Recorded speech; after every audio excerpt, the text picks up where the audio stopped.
Good evening all of you. स्वागत है आप सबों का मेरे यूट्यूब चैनल सिविल एवं एकेडमी पे। आज के इस वीडियो में 2016 जेग बोर्ड के फिजिक्स ऑब्जेक्टिव क्वेश्चन का सॉल्यूशन कवर होगा विथ एक्सप्लेनेशन के साथ। इससे पहले हम 2014 और 2015 के ऑब्जेक्टिव क्वेश्चंस को हम सॉल्व कर दिए हैं। अगर आप वो वीडियो नहीं देखे हैं तो जाके देखें, ताकि 2016 में जो बहुत सारे क्वेश्चंस आपको ऐसे देखने को मिलेंगे जो 2014 और 15 से मिलते जुलते क्वेश्चंस होंगे। तो चलिए अब 2016 के क्वेश्चन को बिना देरी के कर लेते हैं स्टार्ट। तो पहला क्वेश्चन देखिए, कुछ बहुत ही सिंपल सवाल, ये रिपीट हो चुका है। 2014 में भी ये सवाल आ चुका था, 2016 में भी आ चुका है, जेग बोर्ड में है ना। आप ध्यान से देखिए क्या बोल रहा है कि the unit for permittivity of free space epsilon not. अब एप्सिलॉन नॉट का यूनिट सेम वही क्वेश्चन पूछा गया था आपको 2014 में। उसका जो यूनिट होता है वो होता है कूलम स्क्वायर पर न्यूटन पर मीटर स्क्वायर, कूलम स्क्वायर पर न्यूटन पर मीटर स्क्वायर। और वैल्यू अगर पूछे वैल्यू तो वो होता है 8.854 10 टू दी पावर -12। और यूनिट क्या है उसका, कूलम स्क्वायर पर न्यूटन पर मीटर। इसका वैल्यू, ये इसका यूनिट। नेक्स्ट सवाल देखिए, in an electric circuit the algebraic sum of current meeting at A point is. ये तो बहुत सिंपल सवाल है। आप किरचॉफ लॉ जान रहे हैं, किरचॉफ का दो नियम है, किरचॉफ फर्स्ट लॉ और एक किरचॉफ सेकंड लॉ। और फर्स्ट लॉ जो होता है वो नियम देता है करेंट के ऊपर, तो यहाँ पे वही पूछा गया कि algebraic sum of current, algebraic sum of current यानी ये समेशन ऑफ आई, ये होगा एल्जेब्रिक सम ऑफ करेंट। मतलब सभी करंट को अगर जोड़ा जाए किसी एक पॉइंट पे तो वो कितना आता है, तो किरचॉफ के पहला नियम के अनुसार वो कितना आता है, तो वो होता है 0। और किरचॉफ का सेकेंड नियम, अभी तो इसका ऑप्शन हो जाएगा आंसर में, आंसर 0 ये वाला। किरचॉफ का सेकेंड लॉ क्या बोलता है कि algebraic sum of all voltage summation of E equals to V equals to 0। तो ये करेंट किरचॉफ का पहला नियम है, ये दूसरा नियम है। ये सब बता चुके हैं ना, तो हम इसलिए बोल रहे हैं कि आप थ्रूली पढ़ते हुए चलिए, है ना। वीडियोस को लगातार देखिए ताकि आपको एक एडवांटेज मिल पाए। जो बच्चे देख रहे हैं उन लोग के लिए हम बोल रहे हैं कि आप थोड़ा सा ध्यान से देखिए वीडियो, सबको आपको बढ़िया मार्क्स मिलेगा। नेक्स्ट सवाल देखिए, ये सवाल एक न्यूमेरिकल्स के ऊपर है। क्या पूछता है कि wire carries a current of 1 micro ampere, micro बोला गया है, micro ampere, if charge on an electron is 1.6 into 10 to the power -19 coulomb, है ना। एक इलेक्ट्रॉन का चार्ज इतना दिया गया है। बोलता है then number of electron flowing पर सेकेंड थ्रू द वायर। तब कितने इलेक्ट्रॉन्स पर सेकेंड में फ्लो हो रहा है उस वायर पे जब इतना एम्पियर ऑफ करंट चल रहा है, जब एक इलेक्ट्रॉन का चार्ज इतना है। ठीक है, तो बहुत सिंपल सवाल है। आप इसके लिए न्यूमेरिकल हम बना दिए आप लोग, यहाँ पे देखिए आप।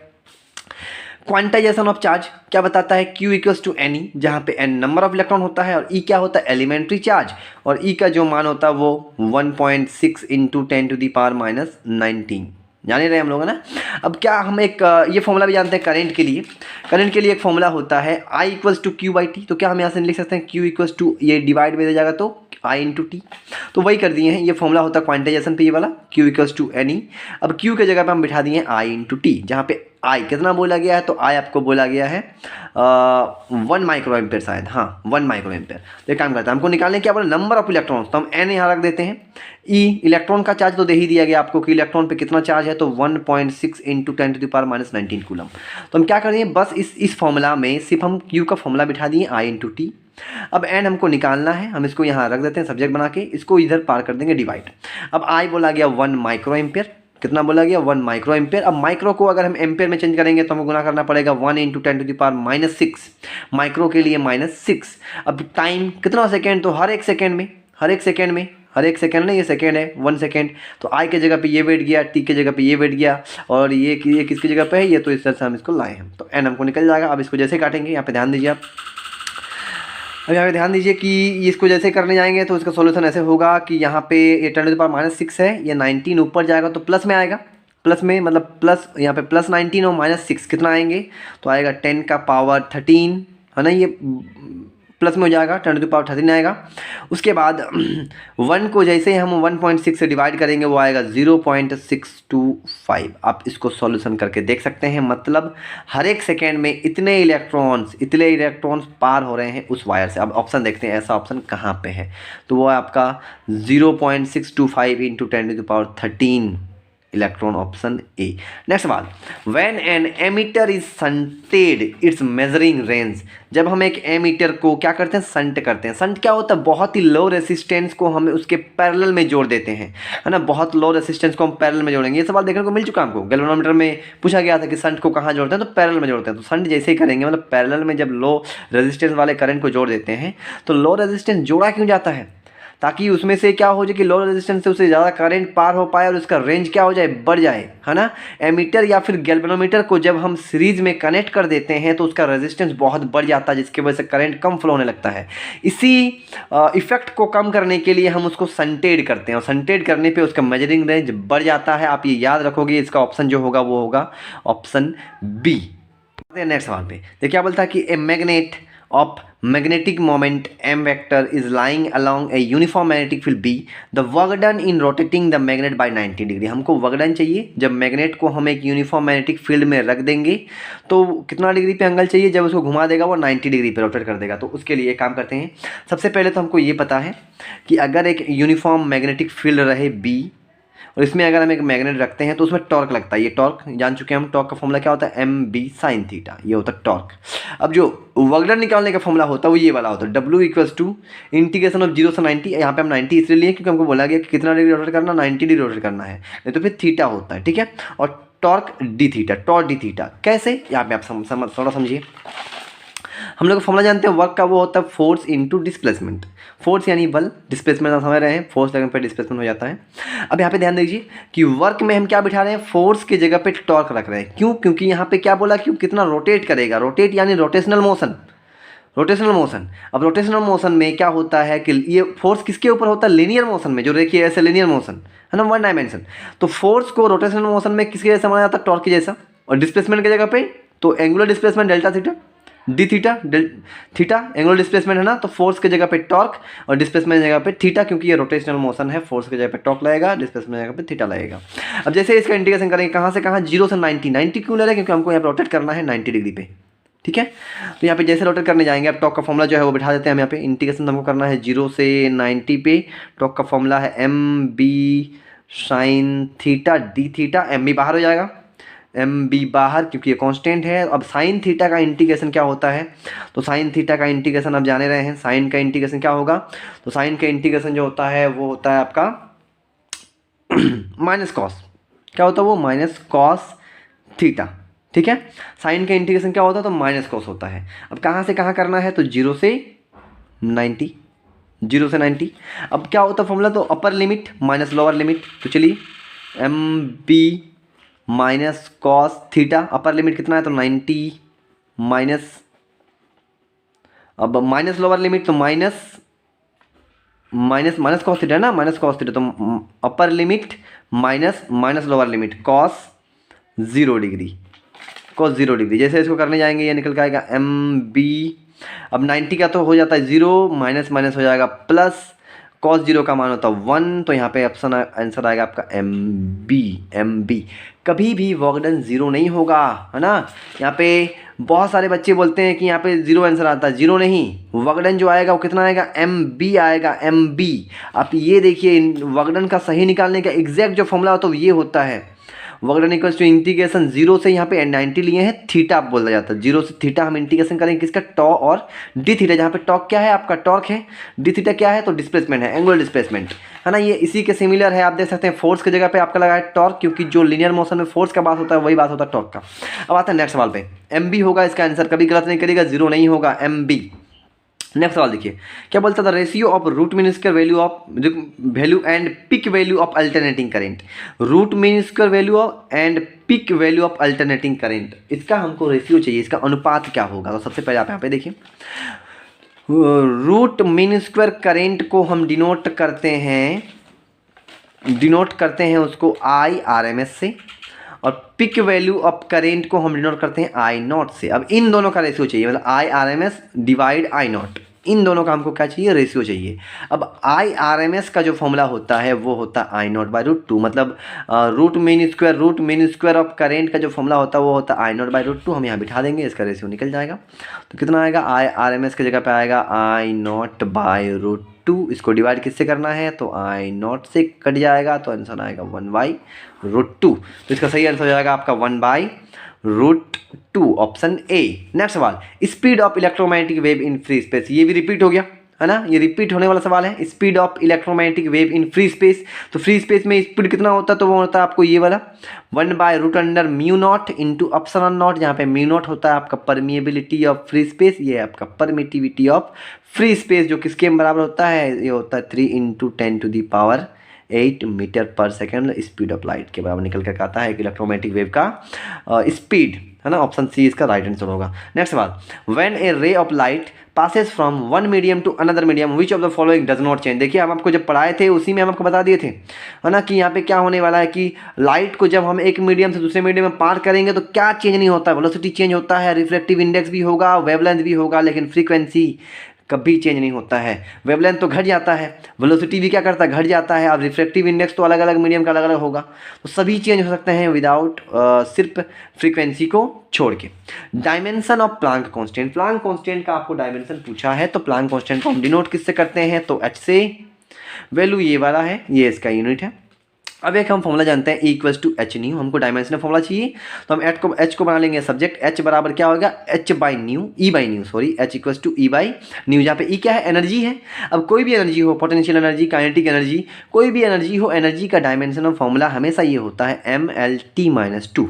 अब फ्रीक्वेंसी, इसका फॉर्मूला होता है 1/T, तो 1/T का डायमेंशन T ऊपर चल जाएगा तो T⁻⁻1 ये हो गया।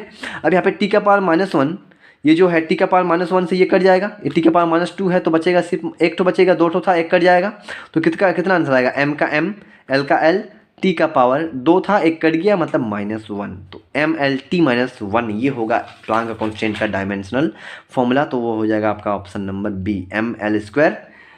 सॉरी थोड़ा सा गलती हुआ है, थोड़ा सा गलती क्या है ये देखिए कि एनर्जी का जो डायमेंशनल फॉर्मूला होता है वो होता है mL²T-2, और ये जो हम अभी लिखे थे mLT-2 ये फोर्स का होता है, फोर्स है ना, फोर्स का, तो ये होता है mL²T-2, तो ये कट जाएगा मतलब m आएगा mL² का L² और T-1 ये होगा, तो ये ऑप्शन आपका बी है और आपका आंसर सही आंसर हो जाएगा बी नंबर। अब ये तो इससे आसान सवाल तो आपको नहीं मिलने वाला है।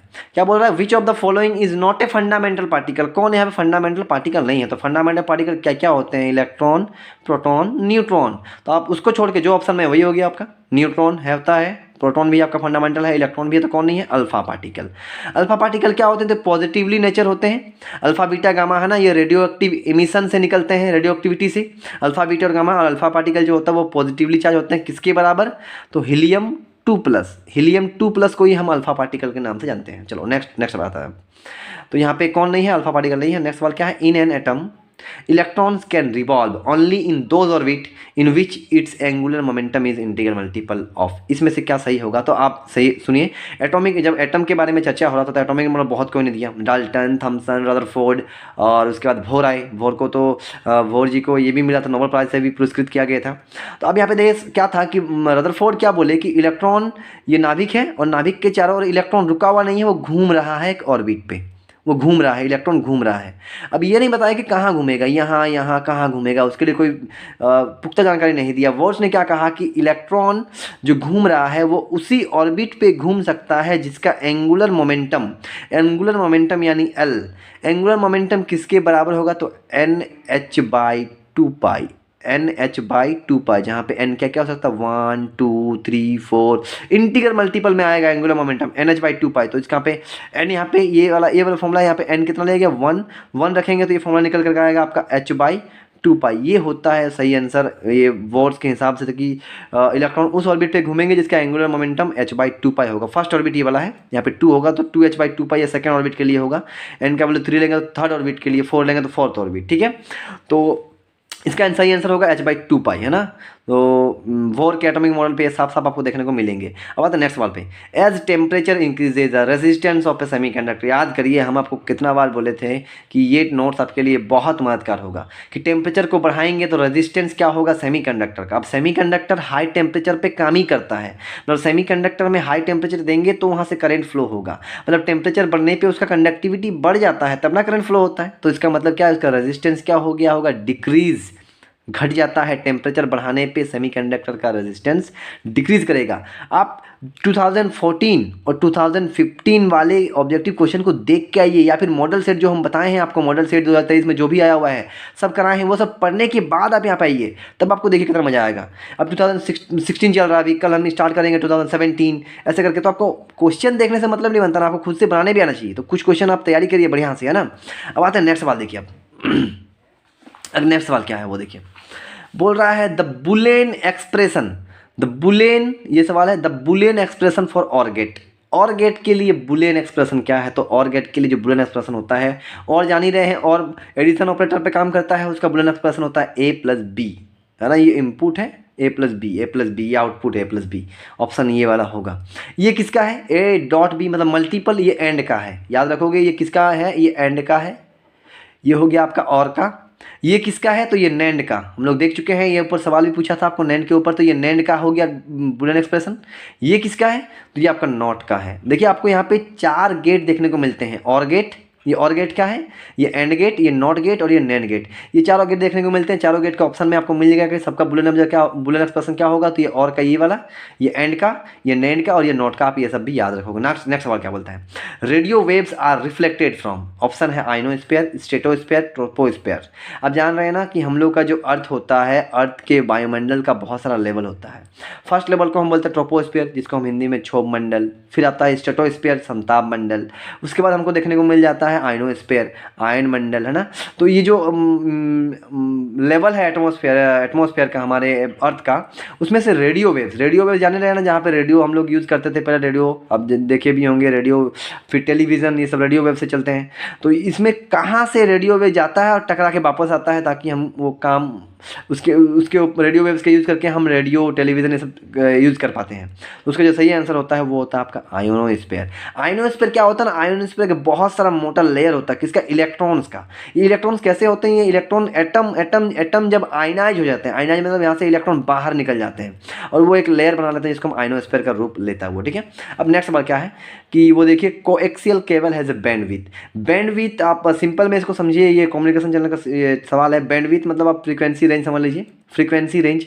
बैंडविड्थ जितना ज़्यादा होगा, उसका उतना स्पीड ऑफ ट्रांसमिशन सिग्नल समझ रहे हैं ना, कि कोई भी मान लीजिए आपको ट्रांसमिशन करना है, यहाँ से वहाँ पहुँचाना है, तो हम लोग को एक केबल की जरूरत पड़ता है।